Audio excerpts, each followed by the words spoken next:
Bien, nous ouvrons nos Bibles ce matin dans 1 Corinthiens chapitre 11 pour parler de la célébration de la Sainte Seine, ce que c'est la table du Seigneur.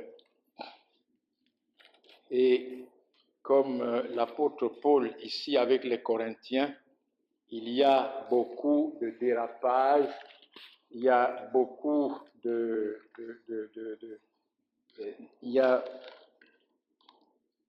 en fait, les hommes aujourd'hui célèbrent la table du Seigneur avec beaucoup de maladresse, avec des attitudes désagréables au Seigneur. En fait, ils rendent un culte désagréable au Seigneur. Et les deux épîtres aux Corinthiens, dans ces deux épîtres, lorsque vous les lisez, l'apôtre Paul prend son temps pour reprendre les Corinthiens dans leur mauvaise adoration, dans leur mauvaise attitude dans les choses spirituelles et les ramène à la meilleure attitude, à la meilleure adoration de leur Dieu. L'église de Corinthe a été beaucoup bénie, comblée de dons, mais c'était encore une église à problème. En réalité, toutes les églises sont des églises à problème. Vous voyez, c'est simplement par la grâce de Dieu que nous avons cette confiance que nous arriverons jusqu'à ce jour, au jour de Christ, lorsque le Seigneur Jésus-Christ viendra. Mais laissez à nous-mêmes, nous allons entrer dans les Sisongo tout de suite. Et nous voyons comment la nature pécheresse, en réalité, combat l'esprit que Dieu nous a donné pour partager sa divinité et pour l'adorer en esprit et en vérité. Donc, dans 1 Corinthiens chapitre 11, du verset 17 jusqu'à la fin, nous allons lire. L'apôtre Paul dit, « En donnant cet avertissement, ce que je ne loue point, c'est que vous vous assemblez non pour devenir meilleurs, mais pour devenir pires.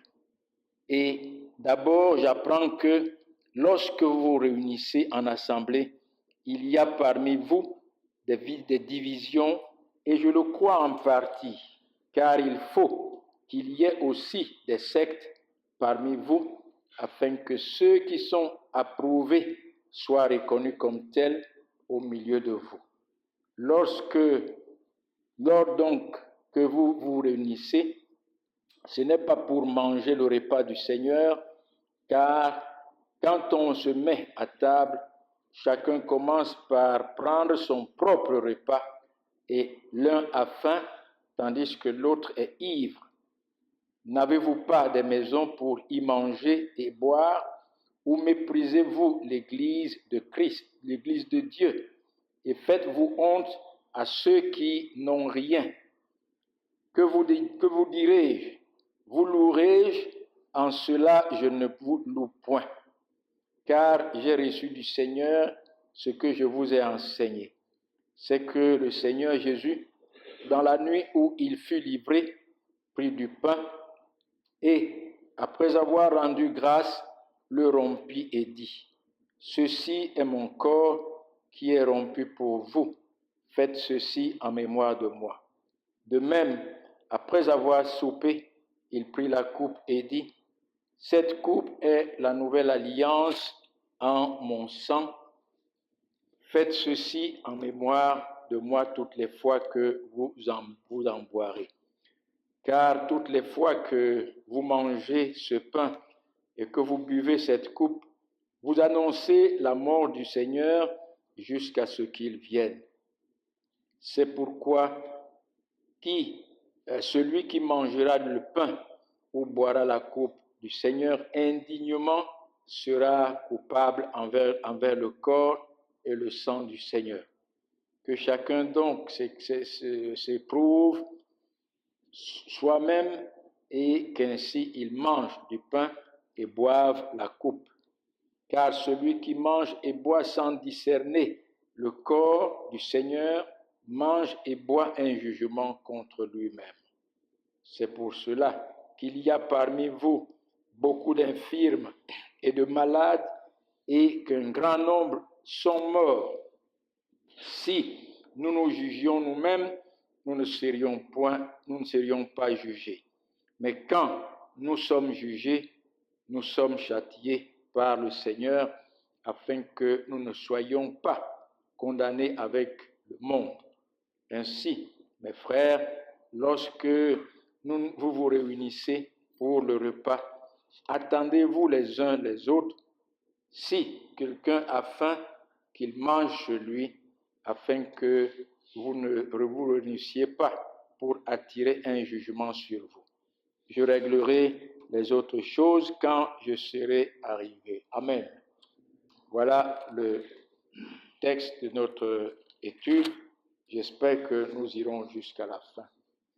Et comme je disais au départ, l'église de Corinthe, quoique abondamment bénie, était une église qui connaissait beaucoup de problèmes. Vous voyez, les hommes adoraient le Seigneur à leur convenance. Lorsque vous lisez tous les 2 livres de Corinthiens, où vous voyez l'apôtre Paul en train de défendre son apostolat, parce que jusque-là, une quantité plusieurs Corinthiens ne croyaient pas, n'acceptaient pas l'apôtre Paul comme étant véritablement un apôtre de Christ. Et ici alors, l'apôtre Paul est en train de les reprendre par rapport à leur manière, leur attitude désagréable de célébrer la table du Seigneur. Et c'est pourquoi nous voyons dans les versets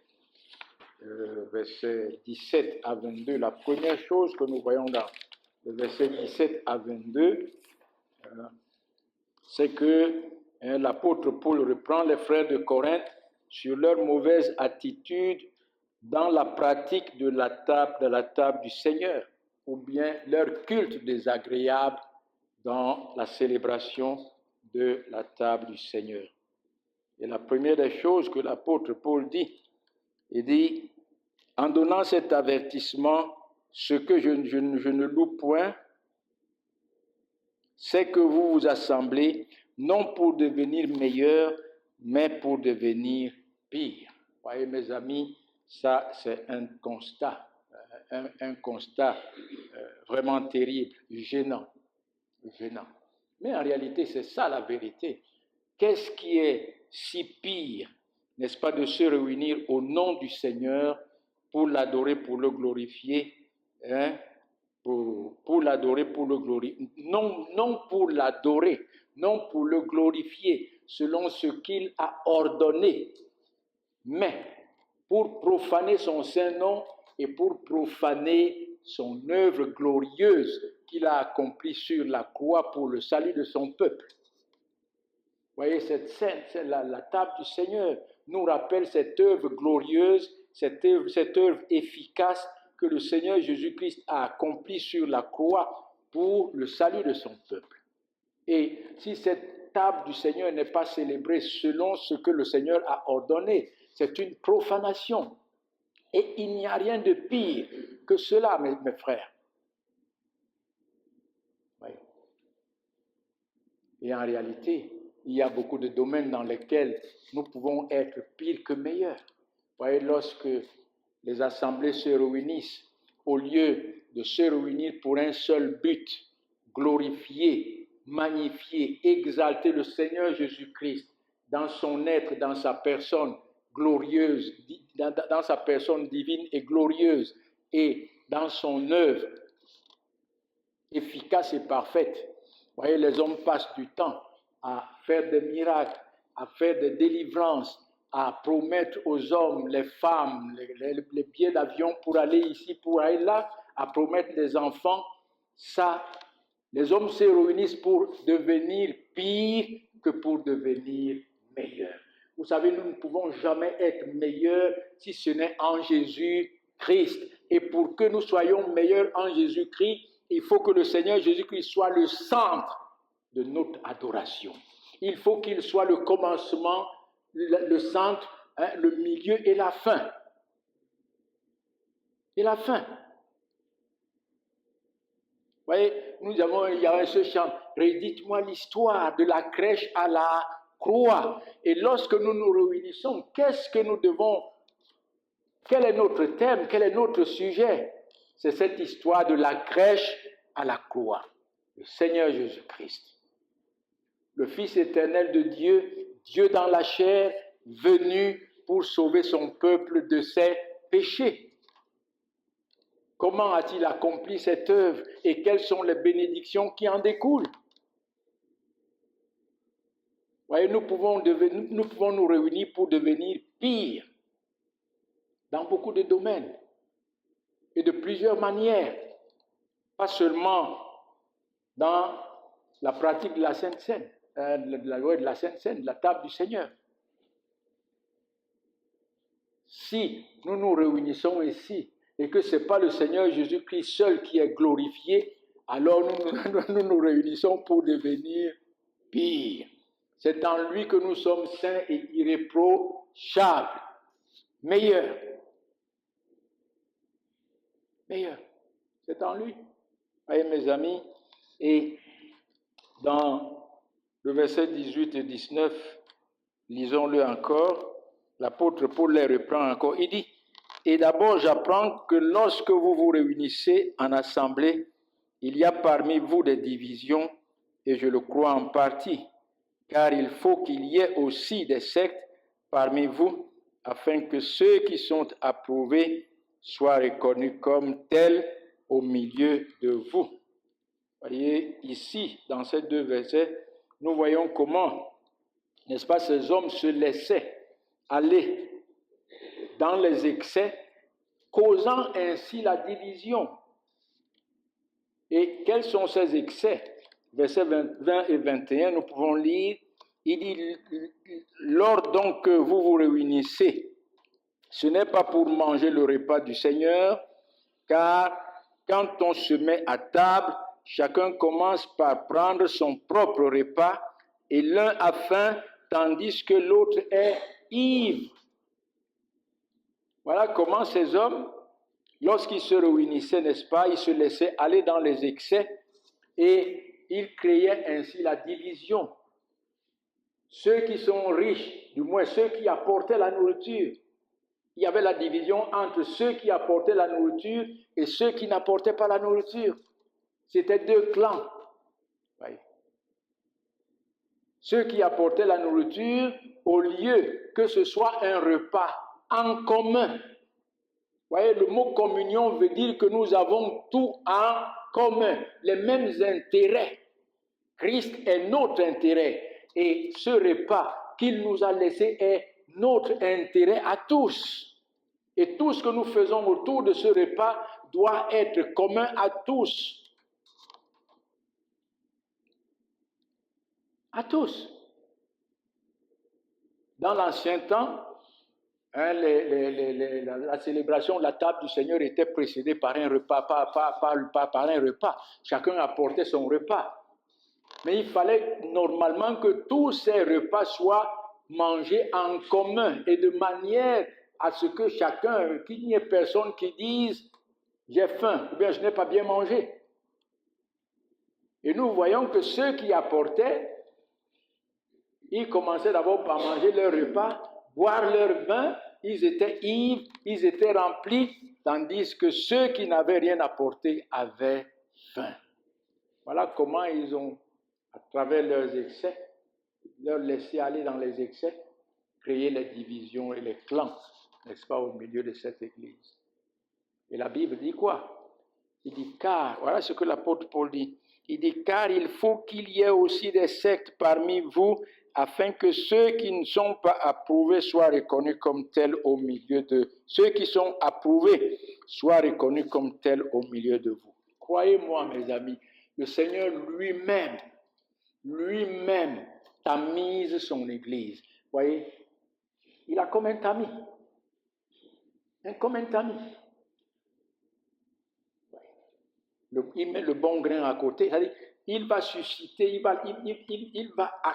va permettre au sein de cette Église, comme au sein de son Église, n'est-ce pas, des situations désagréables, des situations qui blasphématoires. Mais pourquoi? Pour révéler qui est à Christ et qui n'est pas à Christ.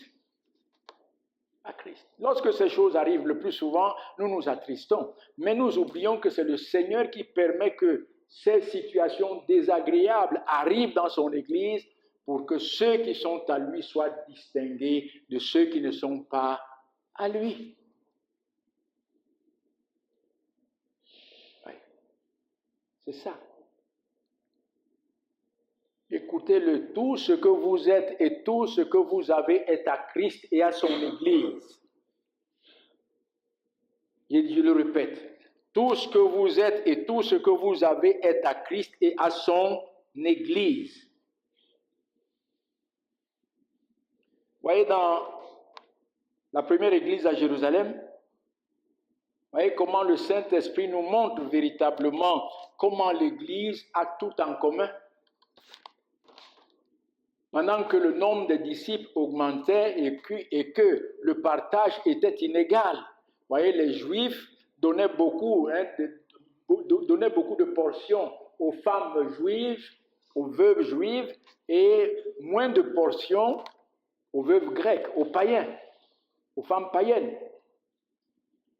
Alors, c'est là que le Saint-Esprit a saisi des cœurs des uns et des autres, afin que ceux qui avaient des possessions, les maisons, les champs, qu'ils aillent vendre leurs champs. Le Saint-Esprit leur a ordonné d'aller vendre leurs champs, d'aller vendre leurs maisons et d'apporter de l'argent aux pieds des apôtres afin qu'il n'y ait personne qui soit délaissé, afin qu'il n'y ait pas d'indigents. Et pourquoi ces hommes ont-ils fait ça? Pour nous montrer qu'en réalité, tout ce que nous sommes et tout ce que nous avons est à Christ et à son Église. Oui. Nous avons tout en commun. Et nous devons savoir vivre cette communion. Mais qu'est-ce que nous voyons ici? Vous voyez la nature égoïste, la nature avare, la nature déchue, la nature dépravée de l'homme qui exclut les frères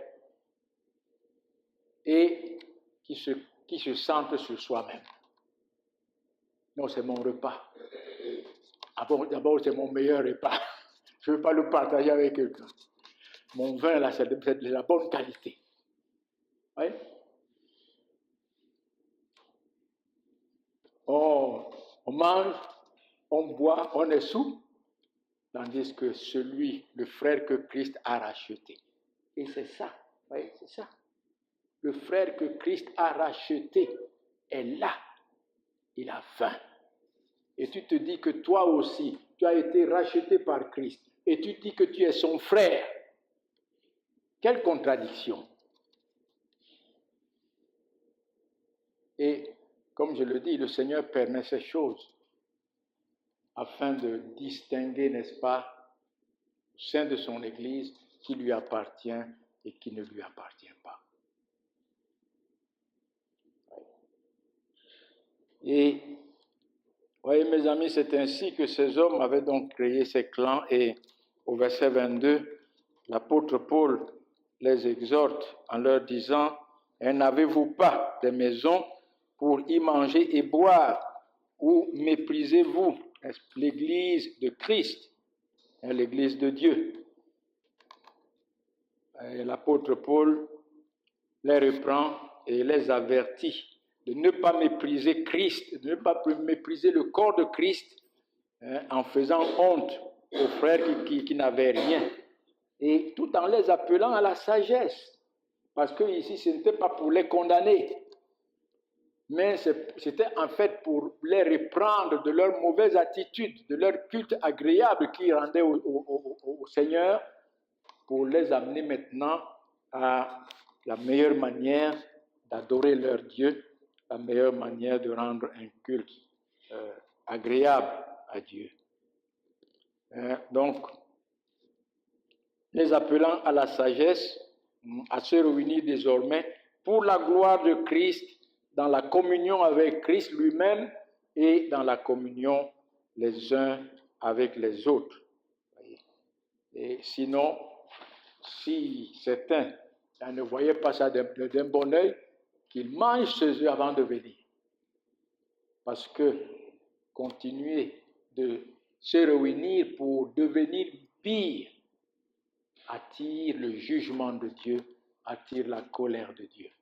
Attire la colère de Dieu. Vous voyez, c'est la première des choses que l'apôtre Paul relève ici dans notre lecture de ce matin.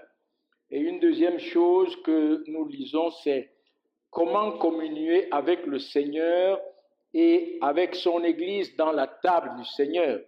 Verset 23. Du verset 23 au verset 25. Et l'apôtre Paul dit, « Car j'ai reçu du Seigneur ce que je vous ai annoncé, ce que je vous ai enseigné, c'est que le Seigneur Jésus, dans la nuit où il fut livré, prit du pain et après avoir rendu grâce, le rompit et dit, « Ceci est mon corps qui est rompu pour vous, faites ceci en mémoire de moi. » De même, après avoir soupé, il prit la coupe et dit, « Cette coupe est la nouvelle alliance en mon sang. Faites ceci en mémoire de moi toutes les fois que vous en boirez. » Et comme je disais, c'est ça la deuxième chose que nous voyons. Comment communier avec le Seigneur Jésus-Christ et avec son Église dans la table du Seigneur. La première des choses que nous voyons, c'est que c'est selon la manière que le Seigneur Jésus-Christ lui-même a institué, selon la manière dont le Seigneur Jésus-Christ lui-même a révélé à Paul. Il dit, car j'ai reçu du Seigneur ce que je vous ai enseigné. Et ce que le Seigneur Jésus-Christ a enseigné à Paul ici, c'est ce qu'il avait enseigné aux autres avant que Paul ne vienne.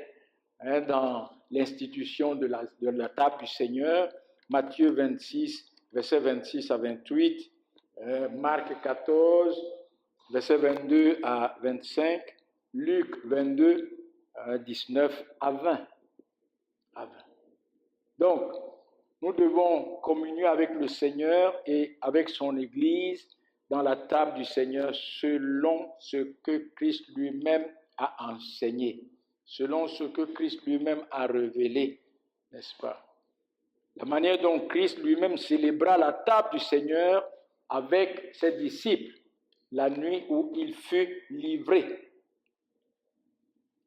La première des choses que nous voyons, c'est qu'il prit du pain et après avoir rendu grâce, il le rompit et dit, « Ceci est mon corps qui est rompu pour vous. » Et la première des choses que nous apprenons là, c'est que le Seigneur Jésus-Christ, tout d'abord, a rendu grâce pour le pain.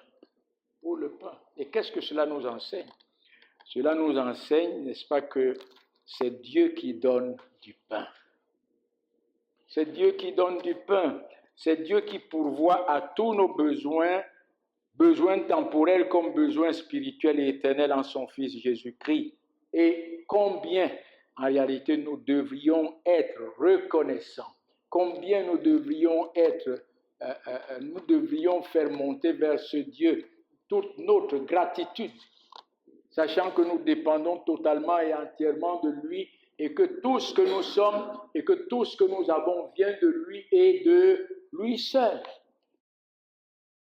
Lui seul. Voilà ce que le Seigneur Jésus-Christ veut nous enseigner. C'est Dieu qui pourvoit à tous nos besoins. Vous voyez, un jour, je suis entré dans un taxi à Bafoussam. Il avait écrit derrière son taxi, la sueur. Il dit, ma sueur. Et quand je me suis assis à côté de lui, j'ai dit, laisse-moi te parler un peu de ce que tu as écrit là derrière, ta sueur. Oui, c'est ta sueur, vraiment, c'est ta sueur. C'est ta sueur qui a payé ce taxi. Mais qui t'a fait transpirer?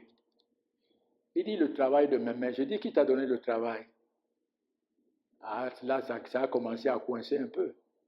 Hein? Finalement, il a reconnu que c'est Dieu. J'ai dit, c'est Dieu qui t'a donné le travail, n'est-ce pas? Ok. Qu'est-ce qui a fait que tu as transpiré? C'est parce que Dieu t'a donné la santé. C'est parce que Dieu t'a donné les forces nécessaires pour aller au champ ou bien pour aller à ton commerce pour transpirer. Donc, ce n'est pas ta sueur, c'est le don de Dieu, la grâce de Dieu. Célébrez Dieu en toutes choses. Célébrez votre Seigneur en toutes choses. Tout est de lui, par lui et pour lui. Pour lui. C'est la première des choses que le Seigneur Jésus-Christ veut nous montrer ici. Il nous enseigne. Et la deuxième des choses, il dit, ceci est mon corps qui est rompu pour vous. Vous voyez, ainsi le Seigneur Jésus-Christ nous montre que le pain que nous allons manger ce matin est le symbole de son corps, hein, le corps de Christ brisé pour nos péchés sur la croix. C'est Christ qui est le pain de Dieu. Il est le pain qui est descendu du ciel. Il est le pain qui donne la vie au monde. Vous voyez dans Jean chapitre 6. Dans Jean chapitre 6, versets 32 à 33, le Seigneur Jésus-Christ dit, alors que les Juifs disaient que Dieu a donné du pain à leur père dans le désert, parlant de la manne. Effectivement, la manne était une sorte de pain. Mais la manne ne les sauvait pas. La manne était l'image de notre Seigneur et Sauveur Jésus-Christ, le symbole de notre Seigneur et Sauveur Jésus-Christ, le véritable pain de Dieu, le pain qui descend du ciel, le pain qui donne la vie à son peuple. Israël a mangé la manne dans le désert pendant 40 ans. Il n'avait pas autre nourriture, la manne et les cailles, pendant 40 ans. À un certain moment, ils s'en sont dégoûtés. Mais c'était une nourriture complète, parfaite, pour leur santé. Et le Seigneur Jésus-Christ, il est parfait. Il est parfait pour donner la vie éternelle à l'âme qui croit en lui. Il est parfait pour sauver. Il est parfait pour soutenir ceux qu'il a sauvés. Il est parfait pour pourvoir pour ceux qu'il a sauvés. Il est parfait. C'est le Dieu béni éternellement. De la même que cette manne a soutenu son peuple pendant 40 ans, nous sommes soutenus par le Seigneur Jésus-Christ que nous sommes en train de manger actuellement. Amen. Jusqu'au jour de son retour. C'est lui qui est le pain de notre âme chaque jour. C'est lui que notre âme mange chaque jour pour vivre, pour subsister. Et il dit, au verset 32, il leur répond, Jésus leur dit, en vérité, je vous le dis, Moïse ne vous a pas donné le pain du ciel. Mon Père vous donne le vrai pain du ciel. Car le pain de Dieu, c'est celui qui descend du ciel et qui donne la vie au monde. Qui donne la vie au monde.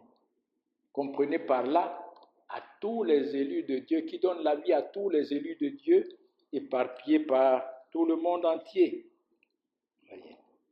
Et comment a-t-il donné la vie au monde?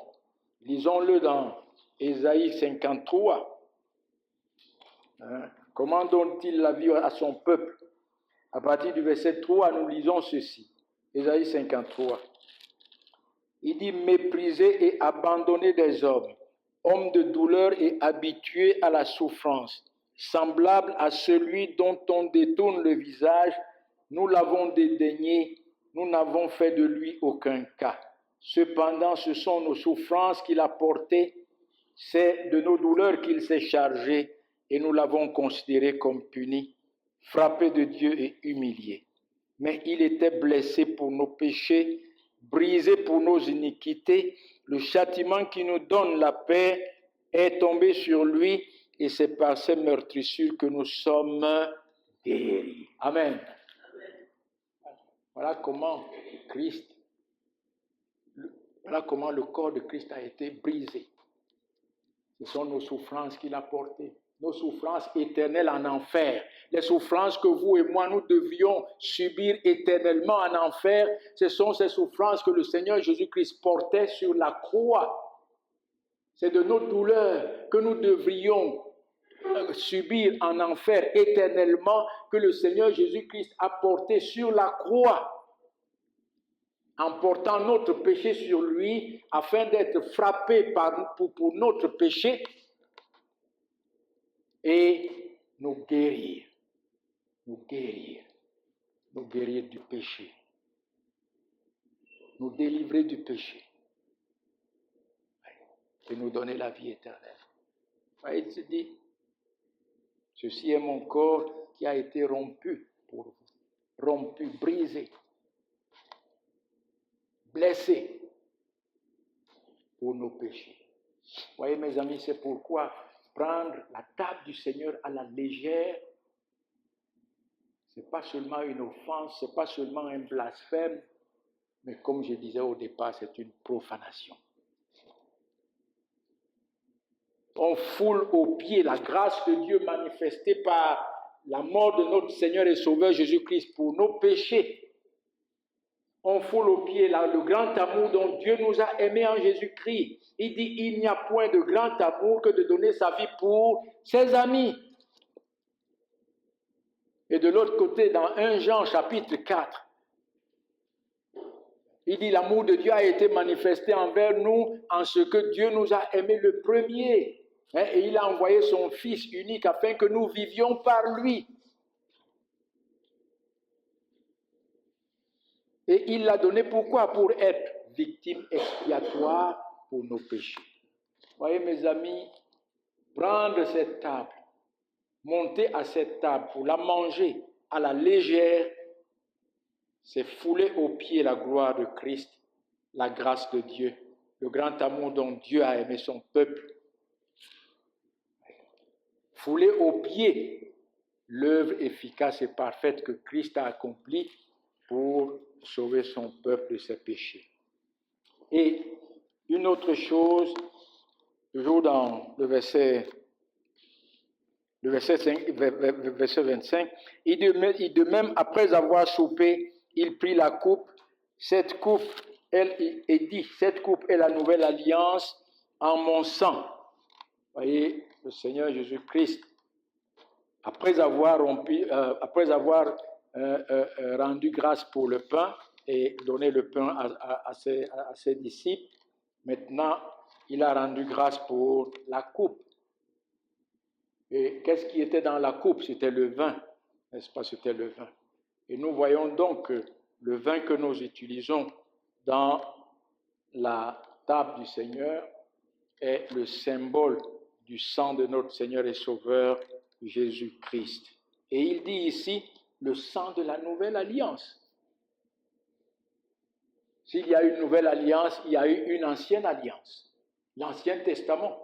Et de la même manière que l'Ancien Testament fut inauguré par le sang des animaux, par le sang des boucs et des taureaux qui ne pouvaient pas sauver, de la même manière, le Seigneur Jésus-Christ est venu inaugurer la nouvelle alliance et mettre fin à l'ancienne alliance par son sang qui a coulé sur la croix. Sur la croix. Lisons-le dans Hébreux chapitre 10.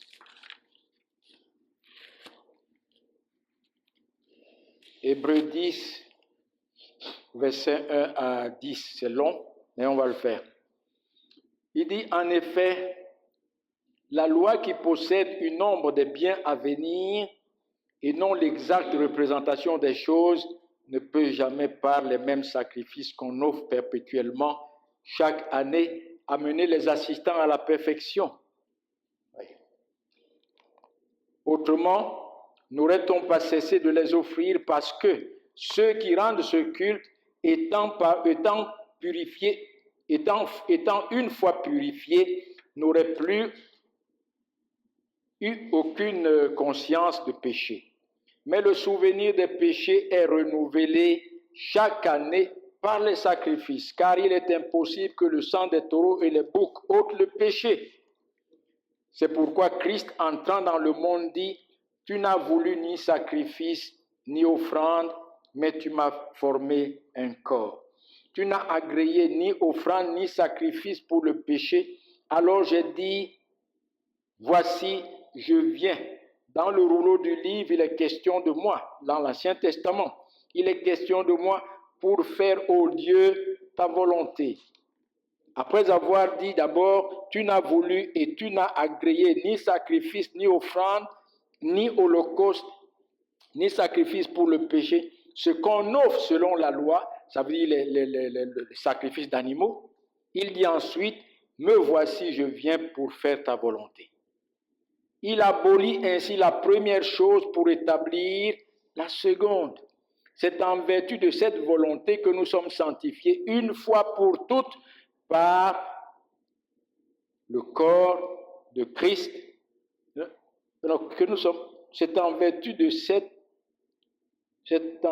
cette volonté que nous sommes sanctifiés par l'offrande du corps de Christ une fois pour toutes. Vous voyez, dans l'Ancien Testament a été inauguré par le sang. Il a été fondé sur le sang des animaux. Mais ce sang des animaux ne pouvait pas ôter le péché. Et c'est pourquoi, mais ce sang qui ne pouvait pas ôter le péché, tournait les regards du peuple vers un sang meilleur, vers un sang excellent, pour leur espérance. Et c'est pour cela que le Seigneur Jésus-Christ dit ici, voici le sang de la nouvelle alliance, parce qu'il est l'agneau de Dieu qui ôte le péché du monde.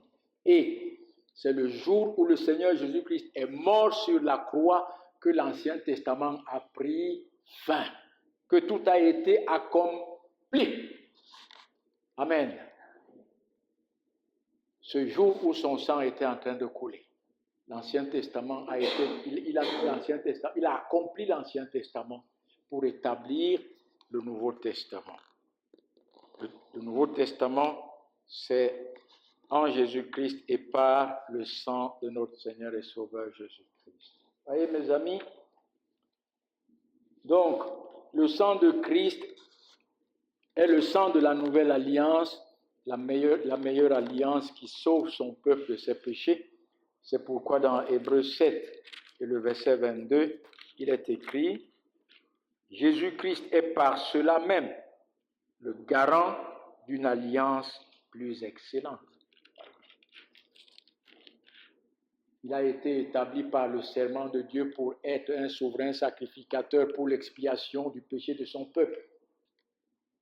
Et c'est par cela qu'il est, n'est-ce pas, comme nous lisons ici, verset 22, où nous étions encore, le garant d'une alliance plus excellente. Ainsi, vous voyez, de même que l'Ancien Testament, c'est la même chose que je suis en train de dire. De même que l'Ancien Testament fut inauguré par le sang des animaux qui ne pouvaient sauver, le sang de Christ a inauguré la nouvelle alliance et mis fin à l'ancienne alliance par le salut de son peuple. Et ce pain et ce vin ne sont que des symboles, des images, des représentations. Moi, j'étais catholique, on m'avait appris que lorsque le prêtre finit de prier sur le pain et sur le vin, ce pain devient véritablement le corps de Christ et le vin devient véritablement le sang de Christ. Mais il n'en est pas question. Le Seigneur Jésus, il dit que faites ceci en mémoire de moi. Il ne dit pas que je suis, lorsque vous allez faire ça, c'est moi-même que vous allez encore sacrifier. Et c'est pourquoi les catholiques appellent leur messe le sacrifice. Ça veut dire que chaque fois qu'ils se réunissent, ils sont en train d'offrir le sacrifice. Ils sont en train de sacrifier Christ à nouveau. Mais nous avons vu que c'est une fois pour toutes. Pour toutes. Il s'est livré au Père une fois pour toutes. Et il a sanctifié pour une fois pour toutes tous ceux pour qui il est mort sur la croix. Le verset 14, nous ne l'avons pas lu. Il dit, par une seule offrande, il a amené à la perfection. Une fois pour toutes, tous ceux que le Père lui a donnés. Et dans le verset 17-18, il dit, je ne me souviendrai plus de leur péché ni de leur iniquité. Vous voyez, mes amis, l'efficacité du sang de Christ par rapport au sang des animaux qui nous pouvaient sauver. Et c'est pourquoi il est écrit, celui qui mange indignement et boit indignement, il boit son jugement. Il boit son jugement. Et voilà donc ce que nous voyons dans ces versets, ou bien en répondant à la question comment communier avec Christ et avec son Église. Une troisième question à laquelle nous allons répondre, pourquoi la table du Seigneur? Verset 24, revenons dans 1 Corinthiens. 1 Corinthiens 11. Pourquoi la table du Seigneur? Le verset 24 et le verset 25 nous répondent. Il est écrit, faites ceci en mémoire de moi.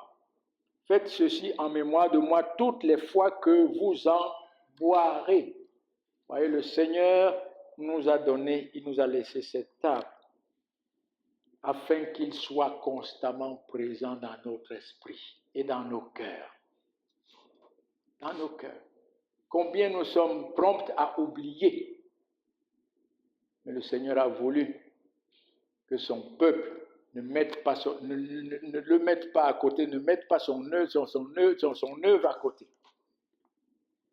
Parce qu'en réalité, si nous mettons le Seigneur à côté, nous allons nous attacher à quoi? À nos propres œuvres, n'est-ce pas? À nos propres œuvres pour vouloir plaire à Dieu pour le salut de nos âmes. Donc, la table du Seigneur a été donnée pour que nous nous souvenions toujours de notre Seigneur Jésus-Christ, de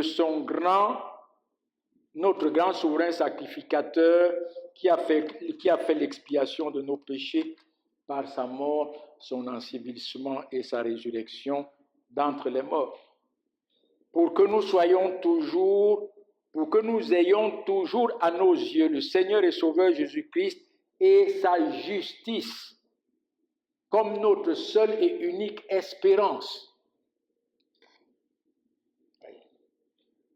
Pour que nous nous glorifions point d'autre chose, mais de notre Seigneur et Sauveur Jésus-Christ et de sa justice seule.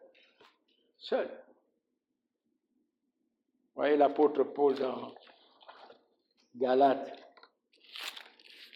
Il répond à ses frères juifs qui lui disaient de revenir un peu dans la loi. Verset 14, Galates 6, il dit, pour ce qui me concerne, loin de moi la pensée de me glorifier d'autre chose que de la croix de notre Seigneur et Sauveur, que de la croix de notre Seigneur Jésus-Christ. Par lui, le monde est crucifié pour moi comme je le suis pour le monde. C'est lui qui est notre gloire pour notre salut. Nous ne pouvons nous glorifier d'autre chose. Si aujourd'hui nous sommes fiers d'être enfants de Dieu, c'est Christ et sa justice. Rien d'autre. Rien d'autre. Dans Éphésiens chapitre 3, verset 3, voilà ce que l'apôtre Paul dit. Il dit, entendez par les circoncis, les vrais enfants de Dieu, les vrais adorateurs, les véritables sauvés. Il dit, car les circoncis, c'est nous qui rendons à Dieu notre culte par l'Esprit de Dieu, qui nous glorifions en Jésus-Christ et qui ne mettons point notre confiance en la chair. Voilà le but pour lequel le Seigneur Jésus-Christ nous a laissé la table du Seigneur. afin qu'il soit, lui et sa justice, notre gloire, que nous nous reposions dans sa justice, et non pas dans les œuvres de nos mains. Et dans le verset 26, nous voyons, revenons dans Corinthiens, le verset 26 dit, « Car toutes les fois que vous mangez ce pain et que vous buvez cette coupe, vous annoncez la mort du Seigneur jusqu'à ce qu'il vienne. » Vous voyez, mes amis, la table du Seigneur n'est pas simplement un souvenir, ni simplement la communion avec Christ et la communion avec les frères, mais elle est une proclamation constante de Christ crucifié. Qu'est-ce que nous voyons là? Un corps. Il dit, voici mon corps qui a été quoi? Rompu pour vous. Voici mon sang, le sang de la nouvelle alliance. Et la table du Seigneur à elle seule, lorsque nous la pratiquons, selon les normes que Christ a laissées, nous proclamons le Christ crucifié. Et les yeux fixés sur son retour. Jusqu'à ce qu'il vienne. Les yeux fixés sur son retour. Il vient. Il revient. Il y a beaucoup de détails, mais nous allons laisser les détails. La quatrième et la dernière chose, qu'est-ce que manger le pain et boire la coupe du Seigneur indignement? À partir du verset 27. Il dit, c'est pourquoi celui qui mangera le pain ou boira la coupe du Seigneur indignement sera coupable envers le corps et le sang du Seigneur. Que chacun donc se prouve soi-même et qu'ainsi il mange le pain et boive la coupe. Celui qui mange et boit sans discerner le corps du Christ mange et boit un jugement contre lui-même. Qu'est-ce que cela veut dire? Parce que nous voyons que c'est suivi des conséquences, et des conséquences graves. Des conséquences graves. Vous voyez, mes amis, participer à la table du Seigneur, manger et boire la coupe du Seigneur indignement, c'est participer à la table du Seigneur sans une véritable connaissance de notre Seigneur Jésus-Christ et son œuvre accomplie sur la croix pour le salut de nos âmes. Oui. Manger et boire indignement la table du Seigneur, c'est participer à la table du Seigneur sans une véritable repentance dans le cœur. Dans le cœur. Vous voyez, mes amis, c'est le mépris. C'est un mépris envers Christ. Cette table est pour ceux qu'il a rachetés, pour ceux qu'il a sauvés, et non pas pour ceux qui ne le connaissent pas. Elle est pour ceux à qui il a donné la repentance, qui se sont détournés de leur voie pour s'humilier devant lui dans la foi. C'est participer à la table du Seigneur, ayant, n'est-ce pas, le Seigneur Jésus-Christ sur les lèvres et non dans le cœur. Et c'est participer à la table du Seigneur sans aimer le Seigneur Jésus-Christ de tout son cœur. 1 Corinthiens chapitre 16 dit, celui qui n'aime pas le Seigneur, qu'il soit anathème. Qu'il soit anathème. Là, c'est une manifestation de l'amour en retour pour celui qui nous a aimés le premier. Nous montons là parce que nous l'aimons. Et pas parce que nous l'aimons le premier, parce que lui nous a aimés le premier et nous l'aimons en retour. Et c'est pourquoi il dit que chacun s'éprouve. En réalité, où est la place de Christ dans vos cœurs? Si vous ne voyez pas la place de Christ dans vos cœurs, abstenez-vous de cette affaire. Voyez, c'est aussi participer à la table du Seigneur alors qu'on vit dans le péché. Dans le péché. Vous voyez? Manger et boire manger et boire, voyez, manger et boire la coupe du Seigneur indignement attire la colère de Dieu. Et c'est ce que nous voyons dans les versets qui suivent. Il dit, verset 30, « C'est pour cela qu'il y a parmi vous beaucoup d'infirmes et de malades. » Est-ce que vous pouvez, chaque fois que vous êtes malade, faire rapport à la table du Seigneur? Voici des choses que nous ne faisons pas du tout. Est-ce que vous pouvez, lorsque vous êtes face à des difficultés qui vous accablent, faire rapport à votre manière de prendre la table du Seigneur? Êtes-vous digne? N'êtes-vous pas digne? Il y a beaucoup d'infirmes, beaucoup de malades. Et il termine, non seulement beaucoup d'infirmes, de malades, mais il dit, et un grand nombre sont morts. Est-ce qu'on peut se poser la question lorsqu'un frère en Christ meurt, en fait quelqu'un qu'on considère comme un frère en Christ, même un frère en Christ, qui meurt, on peut se poser la question pourquoi il est mort? On voit la maladie, on voit ceci, on voit cela, mais les causes sont parfois très profondes.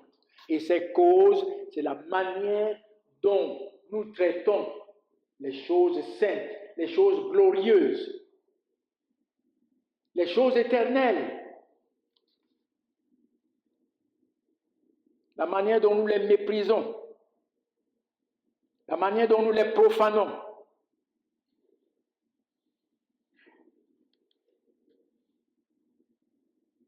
Vous voyez, c'est pourquoi, mes amis, ce n'est pas une table où on monte à la légère. Est-ce que Christ est là? Nous avons chanté, il est à moi, je suis à lui. Est-ce que véritablement, il est à moi et je suis à lui? Parce que c'est pour ceux-là qui sont à lui et à qui ils sont. Vous voyez, mes amis, il dit, si nous nous jugions nous-mêmes, nous ne serions point jugés. Ça veut dire que si vraiment, par le Saint-Esprit, nous pouvions entrer en nous-mêmes pour voir qui nous sommes nous-mêmes. Est-ce que véritablement je suis repenti ou bien je ne suis pas repenti? Alors si je ne suis pas repenti, je m'abstiens. Si nous nous jugions nous-mêmes, nous ne serions jamais jugés. Mais si nous ne sommes pas véritablement repentis et que nous prenons chaque jour cette table à la légère, nous serons jugés. Nous pouvons devenir malades, infirmes, mourir, ou encore d'autres formes de jugement que Dieu peut déverser sur nous. Voyez. Mais quand nous nous jugeons nous-mêmes, nous sommes châtiés par le Seigneur afin que nous ne soyons pas condamnés avec le monde. Grâce soit rendue à Dieu. Parce que ces hommes qui sont malades, ces hommes qui sont infirmes et tous ceux qui sont morts à cause de la Sainte Seine, ils ne sont pas condamnés en enfer. Grâce soit rendue à Dieu. Amen. Et le Seigneur les a châtiés parce qu'ils l'ont méprisé. Il les a simplement châtiés afin qu'ils ne soient pas condamnés avec le monde. Et que dans cette situation, qu'ils réfléchissent. Quelle est leur attitude face aux choses saintes, aux choses glorieuses, aux choses éternelles que Dieu nous a données en Christ.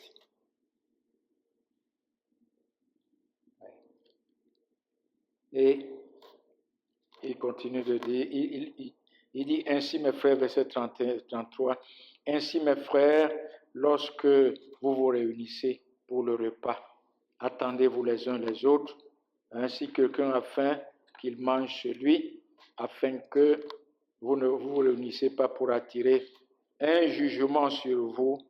Je réglerai les autres choses lorsque je serai avec vous. Vous voyez, c'est là la conclusion. Vous voyez, l'apôtre Paul appelle les frères de Corinthe à rechercher la gloire de Dieu la communion avec Christ, la communion les uns avec les autres et l'unité de l'Église de Christ, non leur intérêt personnel. Non leur intérêt personnel. Voyez. Mais l'intérêt de Christ et l'intérêt de son Église. Amen. L'intérêt de Christ et l'intérêt de son Église. Afin que le jugement de Dieu ne s'abatte pas sur nous. Voilà le message de ce matin. Il y a beaucoup de détails, mais je pense que ce qui a été dit est clair pour que nous sachions à quoi nous avons affaire maintenant. Dieu bénisse sa parole. Amen.